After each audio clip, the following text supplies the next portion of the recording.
السلام علیکم ورحمۃ اللہ وبرکاتہ۔ بسم اللہ الرحمن الرحیم۔ ہر گناہ بخشوانے والا ذکر، سنن ابو داود، حدیث نمبر 1517۔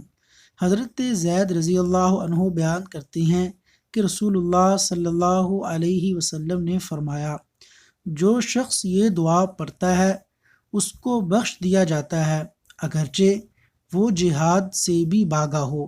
وہ دعا یہ ہے: استغفر اللہ الذی لا الہ الا ہو، استغفر اللہ الذی لا الہ الا ہو الحی القیوم واتوب الیہ۔ ترجمہ: میں معافی مانگتا ہوں اللہ سے، وہ ذات کہ اس کے علاوہ کوئی اور معبود نہیں، وہ زندہ ہے اور نگرانی کرنے والا ہے، اور میں اسی کی طرف توبہ کرتا ہوں۔